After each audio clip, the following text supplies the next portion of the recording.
What's up, bitches? Welcome back to another episode of Positively Uncensored, your favorite reality TV and interview podcast. It's your host, Leah.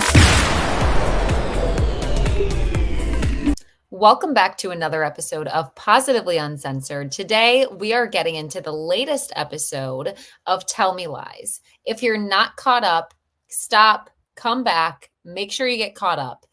If you're wondering what episode we're on, we're all the way to season 5, which means that we only have 3 episodes remaining until the entire season is over. I can't believe it. So let's get into things. This episode, we are doing Halloween early. That's right. Everybody who's been saying, fall girls, know your lane. Tell Me Lies is ready for fall, okay? And officially, fall is here. So I guess it's on par. This episode is called Evil, Ornery, Scandalous, and Evil. I think they just sat there and thought of a bunch of synonyms for that word. Again, writers, I love you, but I could help you think of a better episode title. I'm sure of it. The last episode could have been titled Fractured. And yet instead, what did we get? What was it called? Let's see. Going to episode 4. It was called, episode 3 was I Can See Right Through Myself. Episode 4, Just Stable Children. Horrible. Fractured is way better. So getting into episode 5, we see Lydia. And who knew that Lydia could be such an unlikable character? I didn't. I thought Stephen is clearly the most unlikable character, but now I'm kind of like, you know what? You two deserve each other. So the episode starts with Diana, who's dressed up presumably as pink-haired Marie Antoinette. However, because of the height of the wig, it kind of looks like Marge Simpson. And I cackled. But she still looked beautiful nonetheless. But she was sitting in the library and crying. And in the beginning of the episode, we have no idea what Diana is upset about. At first, and I wrote this down, over Stephen, over her paper. We find out later on in the episode, she's upset over her LSAT score. And it's interesting how every time something bad happens to Diana, I can't help but wonder if Stephen is somehow involved. I can't help but wonder. So Diana is in the library crying, dressed as Marie Antoinette, and all of a sudden she goes to the printer and she's there with Pippa. Now, Pippa is dressed as Lady Gaga, and this is the best her blonde hair has looked. It's a slay. Actually, I kind of like how it looks later on in the episode where she's dyeing her roots, but that's here nor there. She's working on the printer and she thanks Diana for talking to Wrigley, because now that she talked to Wrigley, the football team is going to stop messing with her. And Diana's like, no problem. What they were doing was pretty messed up. And she helps Pippa fix the printer. Now, while she's fixing the printer, we get to see a moment of Pippa looking lustfully at Diana. And this is the start and the buildup of their compassion, of their chemistry. And I'm living for it. So next scene, we see Bri rushing out of Marianne's class, and she's rushing so fast that she smacks right into another student, which prompts Lucy to wonder if she's okay. And I think this is important because we know that Bri ends up rushing back to her dorm so that she can get ready for this trip. And after Bri leaves class, Lucy talks to Marianne, and we find out that Marianne has no Halloween plans because her husband is going out of town. Do you see where I'm going with this? Because it's clear that Bri is rushing for her vacation and Oliver's going out of town. They're going together. And Lucy is struggling with this. We haven't heard her vocalize this, but they do a good job of showing her internal dilemma. And we can tell that she's struggling with having this information while also liking this professor and actually confiding in her about a lot of the things that she's going through. So next thing we learn is that Lucy is having her friend Lydia come to visit for Halloween, and Bri admits to Lucy where she's going, because when Lucy walks in the room, Bri is packing. Now, when Lydia arrives to campus, Lucy immediately tells Lydia about the class she dropped because Stephen is TAing it and they're counting her grade as a 0. And Lydia's hoping to run into Stephen just so she can tell him that he's a piece of shit. Well, she sure does. She sure does run into him. Like I said, Bri was packing when they get back to the room. And at first, Bri is like not going to tell Lucy what's going on. But as Lydia leaves the room for a second, she's like, okay, like I didn't want to tell you this, but I'm going out of town with Oliver. And again, we can tell that this is conflicting for Lucy. Lucy is trying to be a better person this season. Bri also talks about how he's the only guy who's bought her a hotel room, Oliver, and that when Evan did it, it was probably because he felt guilty. And this is again where the professor's right. She's a beautiful young dumbass because Oliver has a reason for taking you there as well. It may not be guilt, but it's for something. Simultaneously, Stephen's little sister, Sadie, is back and she's in the dorm doing what little sisters do, poking at their brothers. And she's like, why do you look constipated? And he's like, because I'm waiting for my LSAT score. And basically the site wasn't working, but sure enough, his score finally loads and Stephen gets a 174, which we learn is a good score. Now, Diana walks in right after Stephen has learned that he did well on the LSAT. And at first, because Sadie is standing there, she faux celebrates and she's like, woo, like I did good too. And then when Sadie goes to get in the shower, she's like, I did really bad. Like I barely broke a 150. And Stephen thinks that Diana is messing with him. But she's like, I am serious. I did really bad. And this is where I said, it's so hard to not feel like Stephen is at the center of this because even her paper getting deleted, I'm like, is Stephen like meddling with things? Or is this just to show us how detrimental him being in Diana's life is for her own personal goals? She's helping Stephen reach his while simultaneously not reaching hers. I don't know what the meaning is supposed to be. So in the next scene, Leo and Lucy are making out and they're all in their dorm rooms with, I think it's Pippa and Lydia. And Lucy is dressed as Brittany in the Slave For You music video. And I don't know what the hell Leo is supposed to be dressed as, like Kevin Federline. He really just looks like a guy wearing what are those hats called? It starts with an F, a fedora. I'm like, he's just a random guy in a fedora. I really don't know what Leo is. So basically they're making out and Lydia's like, okay, like I actually like this boyfriend. But she's like, Leo, did you hear about the time that Lucy shit her pants? And I'm like, you know what? Lydia's a hater because I know that she's joking. And I know this was a lighthearted moment, but she is such a little fucking bitch. Like Lydia stays being bitchy. She does. You can't convince me not. And as they're all hanging out, in walks Chris, the uninvited visitor. And Lydia's excited, obviously, because that's her little brother. But Lucy is looking over to Pippa where she's like, I had no idea that he was coming. Like he was supposed to be doing something. And what she says to Chris is like, I thought you had a pledge thing tonight. And it's obvious at that moment that Lucy doesn't want him there. At that moment, I think Lydia could have picked up on that something was happening. And it's really frustrating and outright gross that Chris is just bringing himself around when he knows what he did. It's really disgusting. He's almost like inviting Pippa to say something about him or to confront the situation. So, like I said, Lucy checked in privately with Pippa and was like, I swear I didn't know he was coming. And we can ditch them if you want. And Pippa's like, it's your best friend's brother. We're not going to ditch them. And Pippa just tries so hard to put everybody else before herself. And this is why I'm grateful that her and Wrigley are like becoming friends, because I don't know if he has other intentions, but for right now, he's one of the few only people who's like actually there for Pippa right now. Because Lucy, I hear you, but like kick him the fuck out. Kick him out. That's what I would have done. So in the next scene, we are back at the party, and Diana is watching Pippa walk through, observing that Chris is trailing behind her.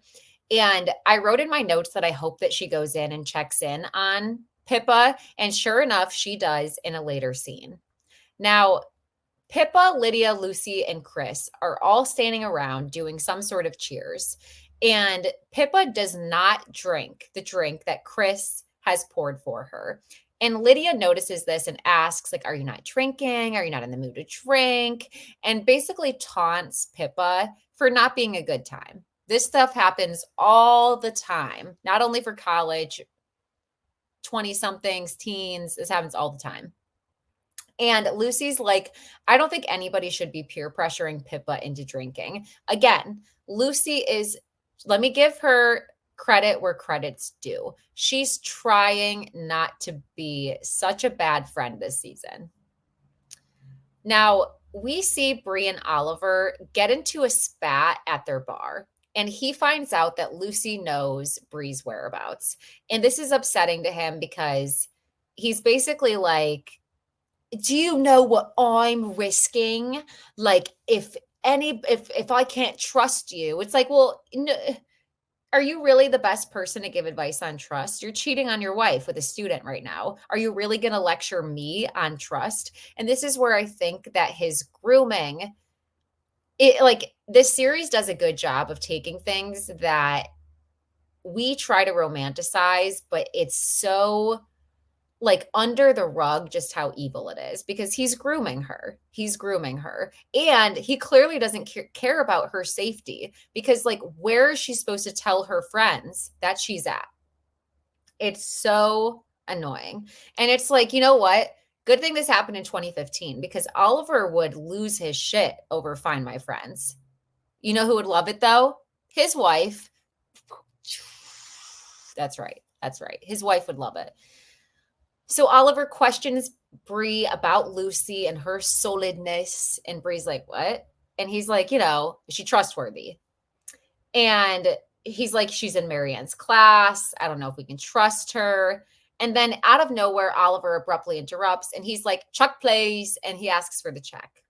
The interesting thing is when he goes to pay the check, the bartender with a lot of spite says to Oliver, at least take her to a bar that doesn't card next time. And his response was to look at her, open Bri's legs, like part her legs open, and then make out with her right in front of the lady, who looks at him with even more disdain after he then leaves. And Bri takes a moment like, what just happened? And trails behind him. And there are several theories that I have regarding this. The first theory that I have is that he takes his mistresses there. We've discussed this on TikTok. It's been in my comments. That's one theory. And a lot of people think that. I'm more inclined to feel like, though, he had a relationship with this woman. Oliver seems very petty, and he also seems like he likes to play games. I'm not even sure if him and his wife are playing a game or not. But I feel like potentially she was a former student.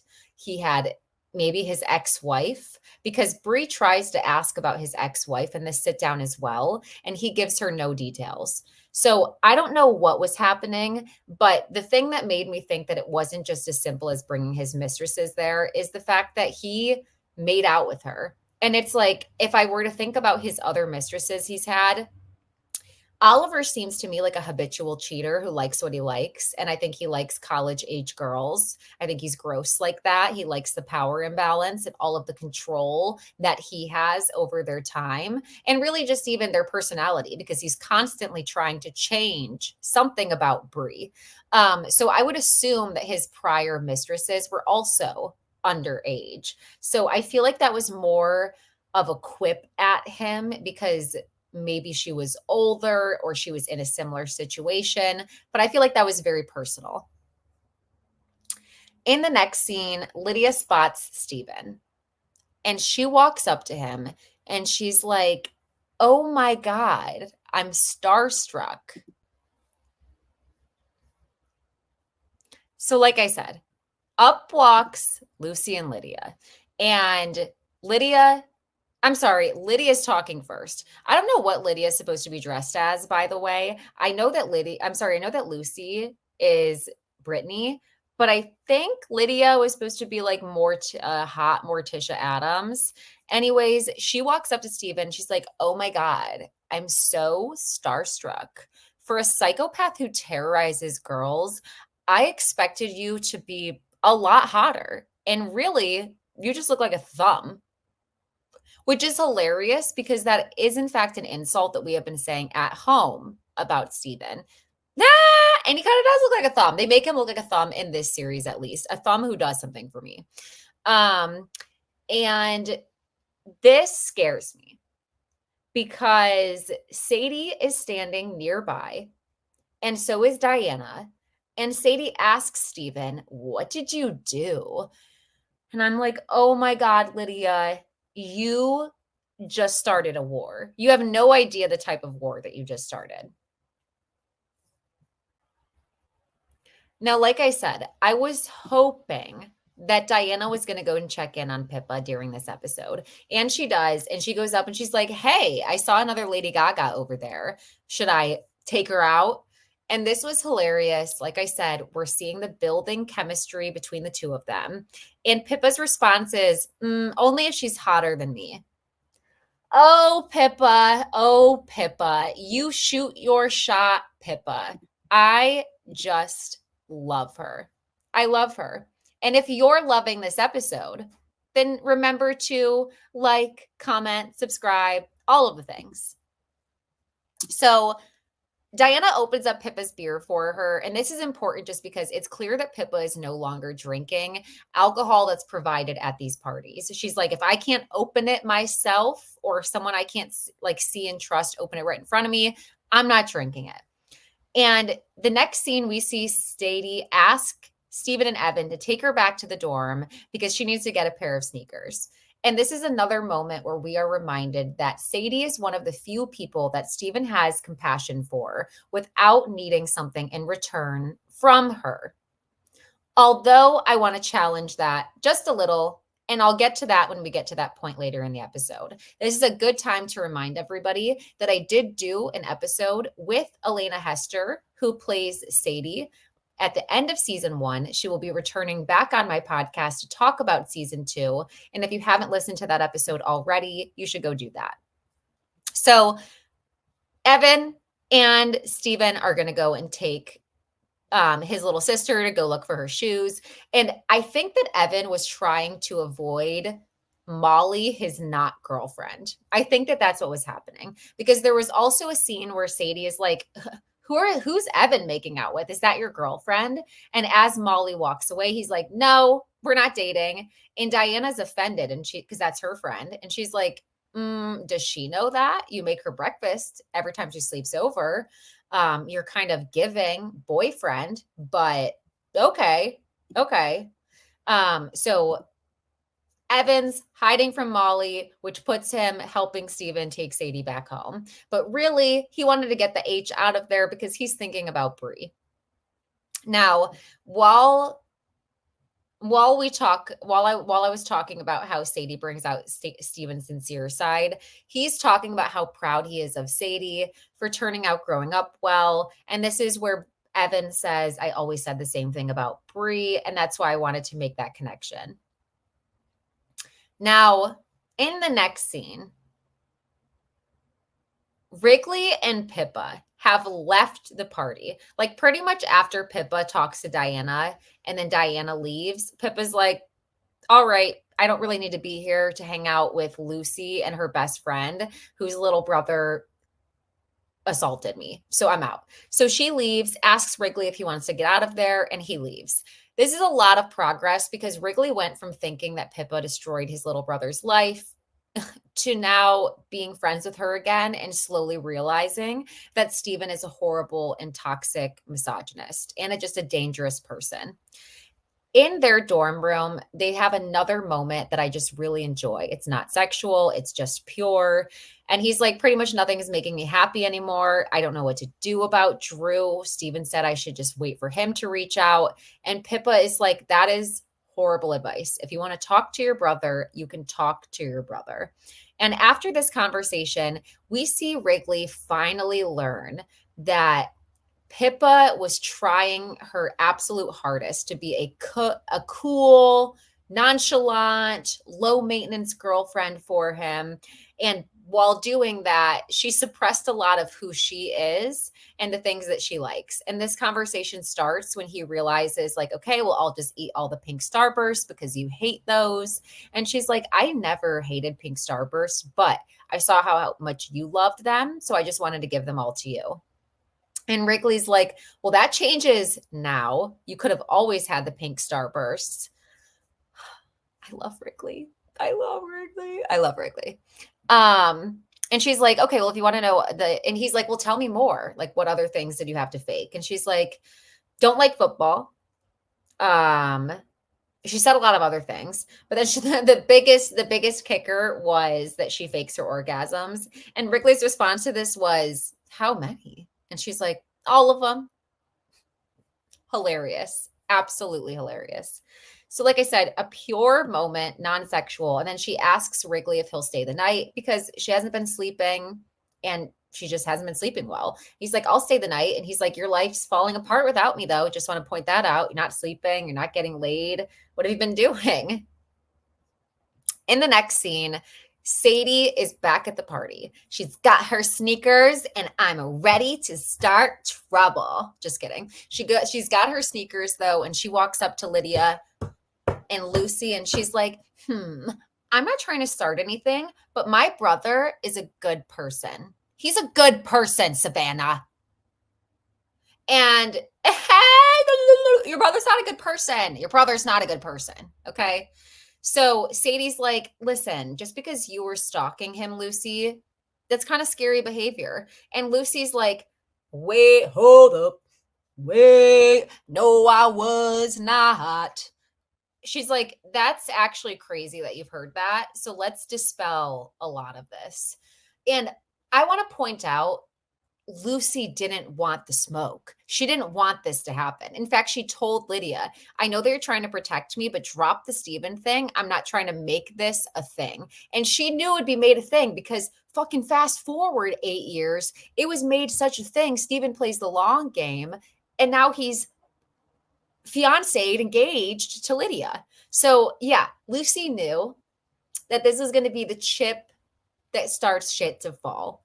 But Sadie said too much. She can't ignore the I was stalking Stephen comment after just getting 0 on a class that she had to leave because Stephen was stalking her.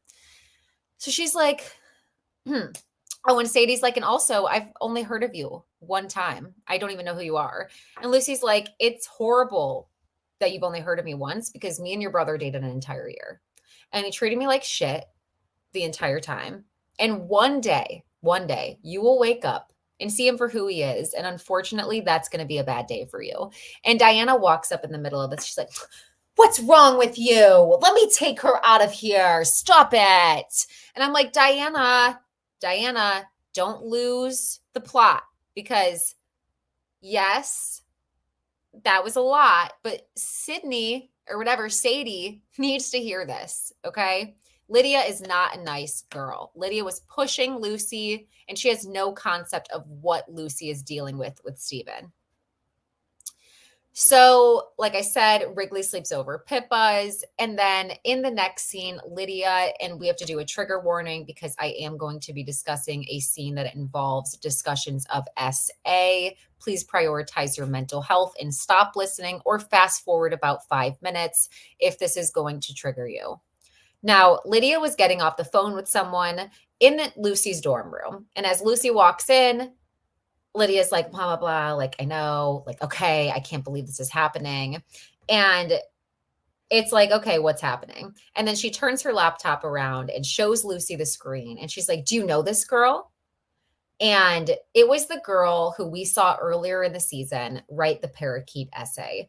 And I want to ask you a question. When she wrote this essay, I saw Lucy laugh, which turned into her sobbing in the hallway. What was your perception of Lucy's response? Because at first I'm like, Lucy is a bitch. Like Lucy's a bad person for laughing. But then it turned into crying, and I don't know what was going on with that scene. But that was bringing things full circle. It was the girl who wrote the parakeet essay. And Lucy's like, I know her, like she had a lot going on or something like that. And Lydia's like, I knew it. She's crazy. And then proceeds to tell Pippa and Lucy that this girl wrote a letter to her entire sorority alleging that Lydia's brother had SA'd her and drugged her. And Lydia was like, this just can't be true, and is implying that the girl's crazy. Now, Pippa is standing there. She has a personal experience with Chris. Lucy knows about this. It's heartbreaking that Pippa even has to stand. It was bad enough Chris was around, but for then this topic to come up directly, and then it's almost like vindicating because like he is a bad person. Anybody who's like, oh, like he made a mistake. People don't make mistakes assaulting and invading somebody's body. They don't.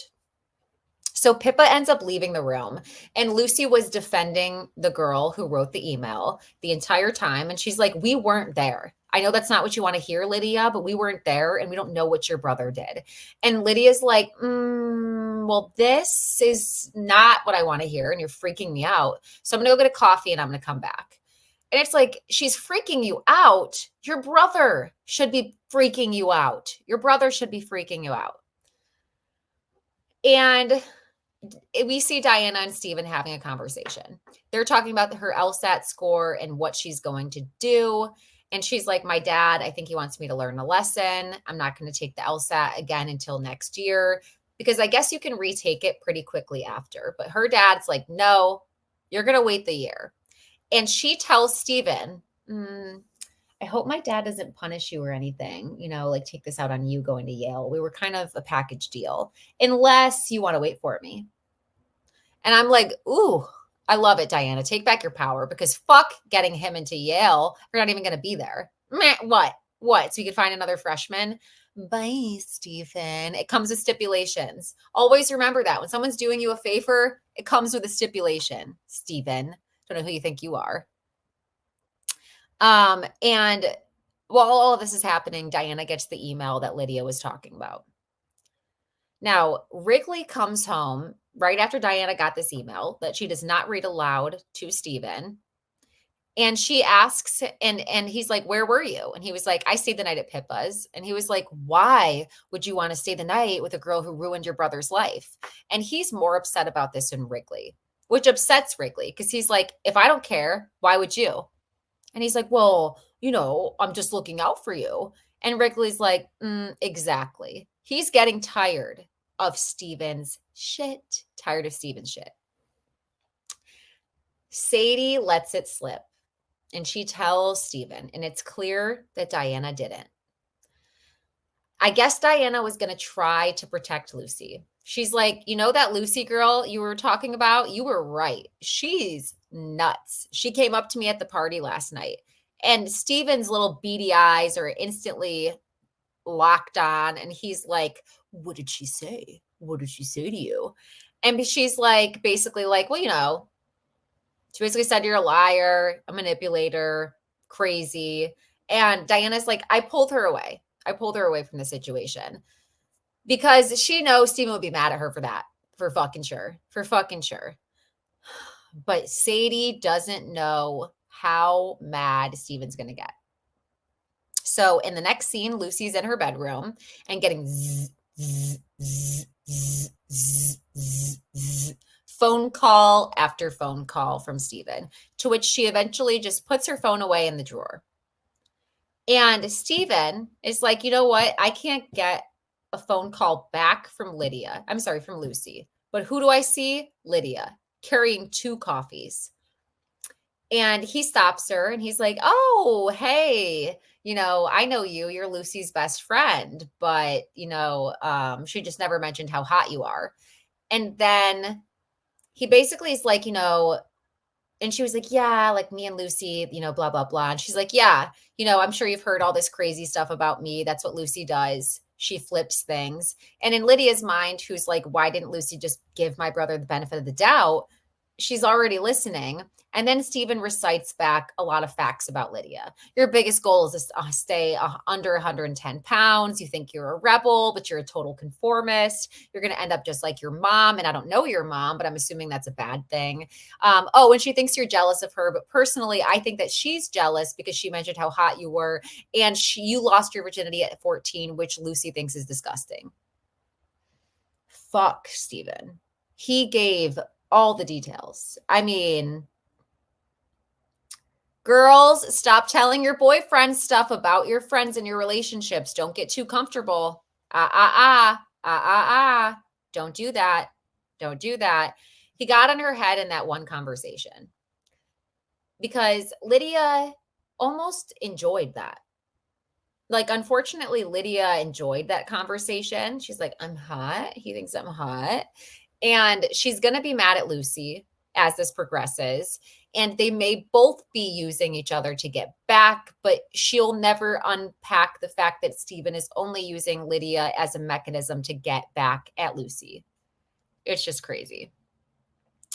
So Lucy finally plays Stephen's voicemail, and we don't hear it yet.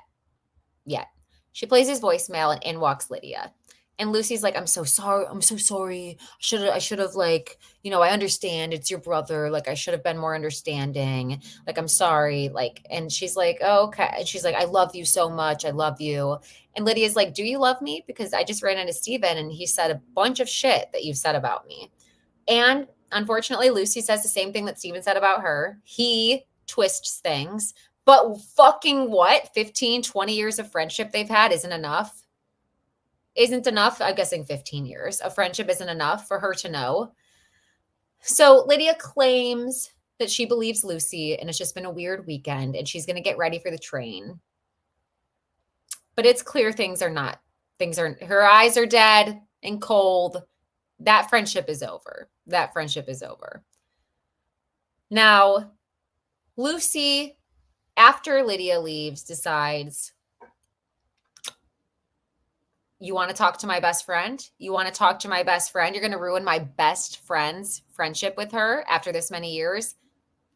Let's go. Let's play checkers. Let's play chess. You want to go? I'll go.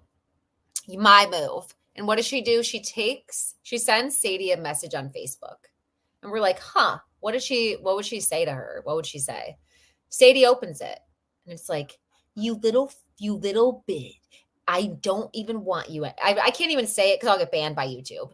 Okay. But Stephen leaves the most despicable voicemail and Lucy sends it to Sadie. I was praying. Come on. That she was going to listen to the whole voicemail before Stephen walks in. Like, come on. But instead, alas, Stephen walks in while he's calling Lucy the C word. And he hears it, and this is going to just add to his wrath. Episode 6 is going to be horrible, but my Tell Me Lies sweatshirt will be in before then, so that's a plus. And Sadie's response is like, oh my God. And he's like, oh my, and he's panicking because going back to what I think Stephen needs from Sadie, Stephen needs Sadie to think he's a good person. She's the only person besides Diana, which he does know is not unconditional in the same way as Sadie. He needs Sadie to believe he's a good person. And specifically that he's different than his mother, which is something he will not admit even to himself. He's just like his mother. He's just like her. And he's trying to corral Sadie and be like, I'm sorry, I never talked to anybody like this. I never talk like that. And she's like, it's just that you sounded just like mom. And she's obviously visibly shaken up. And Stephen, if I was Lucy, you need to get new security. You need to go home. Leo, when are you going to come in? Are Leo and Stephen going to get into something huge? Leo needs to be useful and lose it on Stephen because I would be scared for Lucy. So Sadie gets her stuff ready. And at the end of the episode, Diana knocks on Pippa's door as she's touching up her roots. And she was about to bring up the email that Katie sent her sorority, but she looks at Pippa, sees her discomfort, and decides to change the subject. The two of them are chef's kiss. Chef's kiss. Episode 5 was amazing. Amazing. If I were to think of a name for this episode, I don't know. I'll come back to it. Maybe Game On. Maybe 2 coffees. Maybe, who knows? Halloween from Hell. That would be accurate, actually. That would be super accurate. So thank you so much for listening along to my Tell Me Lies, episode 5, season 2 recap. If you enjoyed this episode, as I said earlier, please go ahead and leave me a like, comment, subscribe, and make sure to check out my podcast on Spotify. Subscribe to me on all platforms, and I'll see you next time. Bye.